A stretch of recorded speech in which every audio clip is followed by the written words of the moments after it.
Assalamualaikum warahmatullahi wabarakatuh. Hai anak-anak, jumpa lagi dengan Ibu ya. Hari ini kita akan memulai pembelajaran yang baru. Sebelum kita mulai pembelajaran yang baru, alangkah baiknya kalau kita membaca doa terlebih dahulu agar kalian semua bisa cepat memahami apa yang Ibu sampaikan pada hari ini. Oke, siap ya? Kita berdoa dulu. Oke, angkat tangan sama-sama nak. Ya, oke. Bismillahirrahmanirrahim. Rabbi zidni ilman warzuqni fahman. Ya Allah, tambahilah ilmuku dan pertinggilah kecerdasanku. Amin, amin ya robbal alamin. Oke nak, bagaimana nih kabarnya semua yang di rumah? Oh, sehat. Alhamdulillah, dalam keadaan sehat ya nak ya. Masih tetap semangat kan? Oh masih. Yang kurang semangat, ayo tambah lagi semangatnya. Ya nak, jangan tidak semangat dalam menuntut ilmu. Oke? Oke, kita langsung aja yuk kita review dulu ya nak. Kemarin sudah mempelajari mengenai vegetatif dan generatif. Perkembangbiakan vegetatif dan generatif. Ya, masih ingat nggak? Apa sih itu generatif? Oh iya, perkembangbiakan apa nak?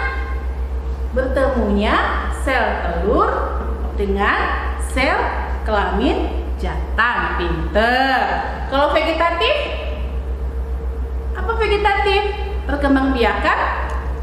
Ah iya, perkembangbiakan yang tidak ada peleburan antara sel kelamin jantan dengan sel telur.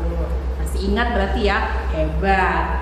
Nah kemarin sebelum kita melakukan pengamatan ya, kita akan mengamati nih, kita akan mengamati perkembangbiakan generatif dan vegetatif ya.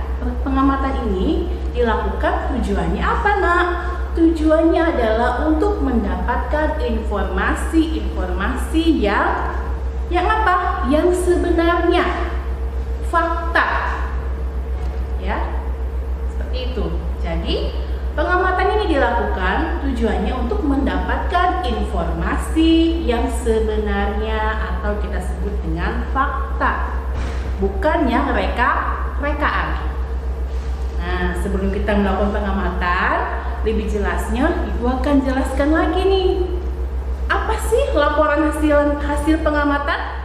Teks laporan hasil pengamatan itu adalah teks yang berisi informasi berdasarkan pengamatan yang sudah kita lakukan. Ya, jadi teks hasil laporan pengamatan itu adalah teks yang berisi informasi berdasarkan pengamatan yang kita lakukan. Ya, jadi ini laporan pengamatan.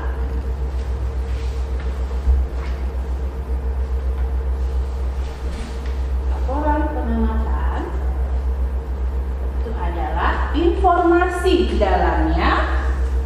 Di dalam laporan pengamatan itu pasti ada yang namanya informasi. Informasi ini berupa apa nak? Berupa fakta. Betul sekali, pinter ya. Berupa fakta. Kalau fakta berarti bukan rekaan, tapi yang sebenarnya. Nah, dari fakta ini nanti kita akan kembangkan. Ya, jadi informasi itu harus berupa fakta. Fakta adalah hal yang benar-benar terjadi, bukan sebuah rekaan atau rekayasa. Ya. Kemudian selanjutnya, laporan biasanya kita laporkan itu sesuai dengan keadaan sekitar, kondisi sekitar. Kita melakukan pengamatan kondisi sekolah, keadaan rumah, keadaan jalan raya, itu keadaan. Sedangkan ada satu lagi yaitu adalah proses. Proses itu adalah proses pembuatan kue, pembuatan makanan, atau proses kita melakukan pengamatan perkembangbiakan generatif ataupun vegetatif. Ya, ini macam-macam dari laporan pengamatan. Selanjutnya adalah sistematikanya. Sistematika laporan pengamatan yang pertama adalah objek dulu. Objek ya nak. Objek adalah hal apa yang akan kita amati. Halnya, perihal apa yang kita amati. Contohnya misalkan kita akan mengamati rumah kita, itu objeknya. Objeknya adalah rumah. Yang kedua, yaitu adalah tujuannya. Apa sih tujuan kita untuk mengamati?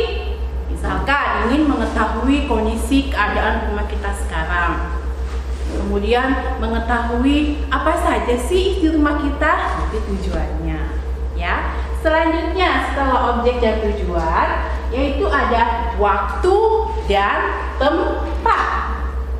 Ya, waktu dan tempat. Tuh, waktu dan tempat. Waktu, kapan sih dilakukannya? Nah, bisa hari ini, hari Senin, Selasa, Rabu. Jamnya jam berapa itu adalah waktu. Tempatnya tergantung objeknya kita di mana. Ya, di rumah. Berarti jalan apa? Ya, Jalan Film Mutiara, Ciputat, itu adalah tempatnya. Setelah itu, setelah waktu dan tempat adalah hasil pengamatannya.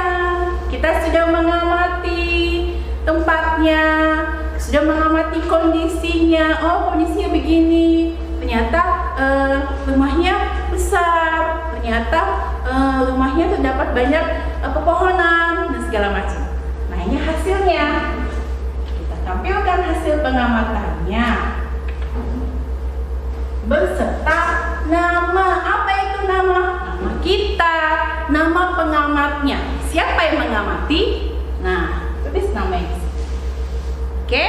Nah, selanjutnya setelah kita mengetahui sistematika penulisan laporan pengamatan, kita ulang lagi ya. Jadi satu apa?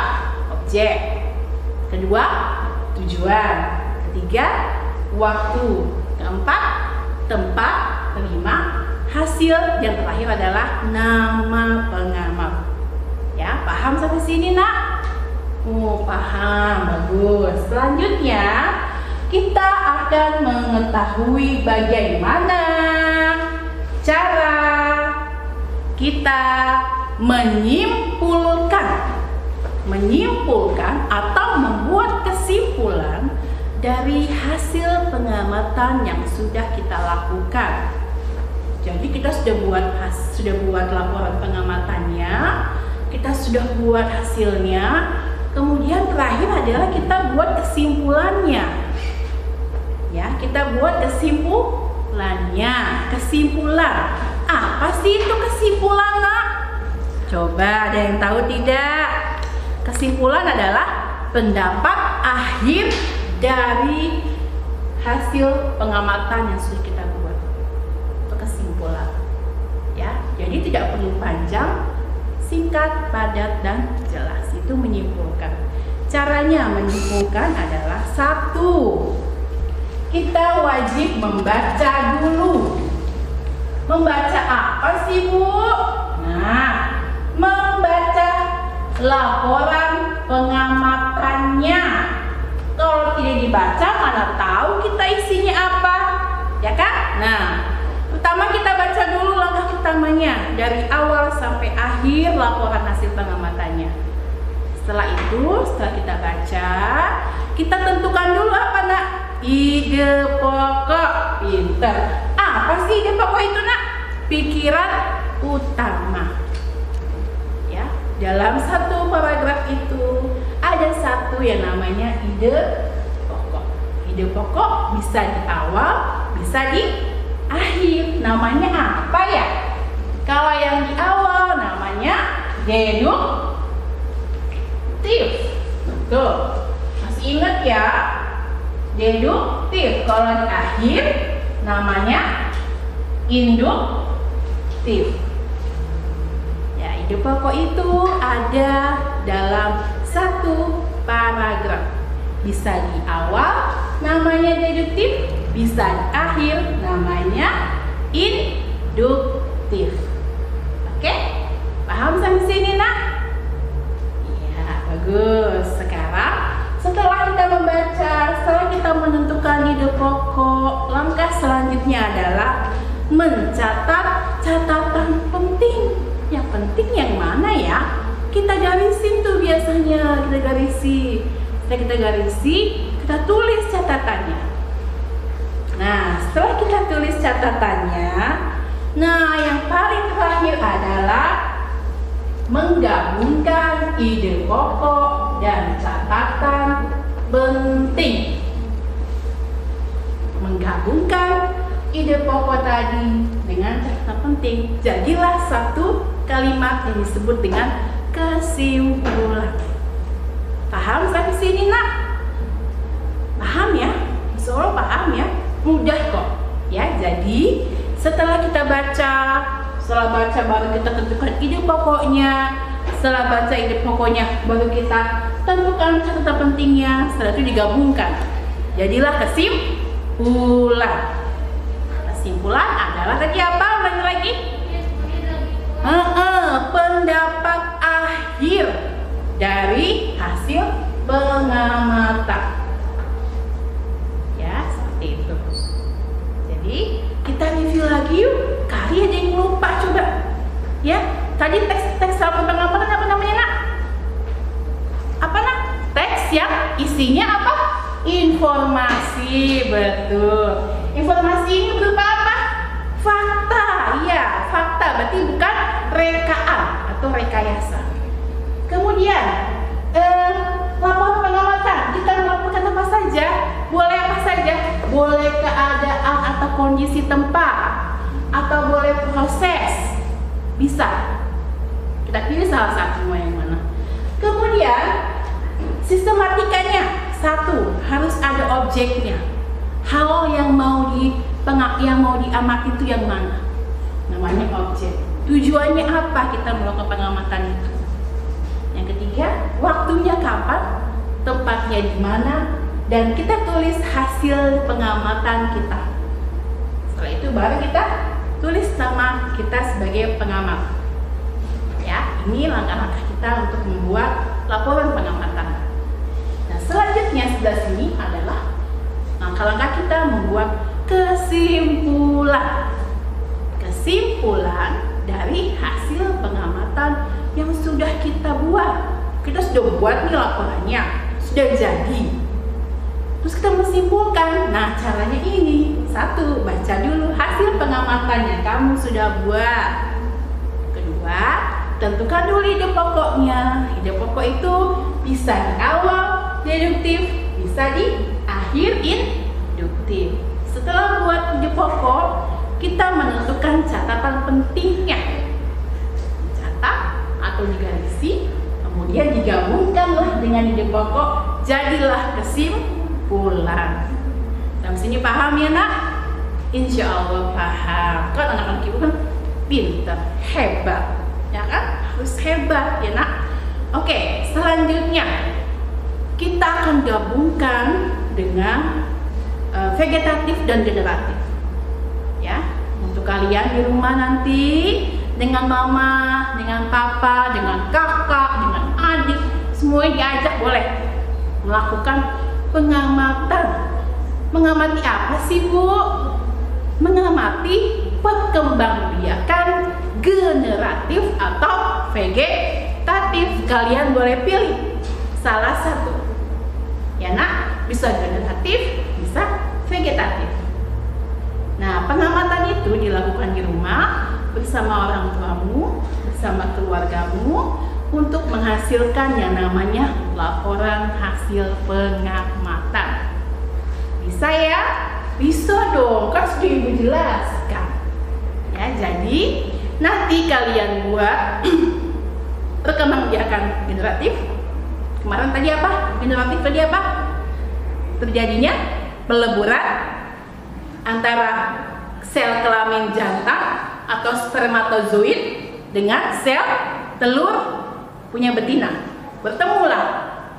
Setelah bertemu, terjadilah perkembangbiakan.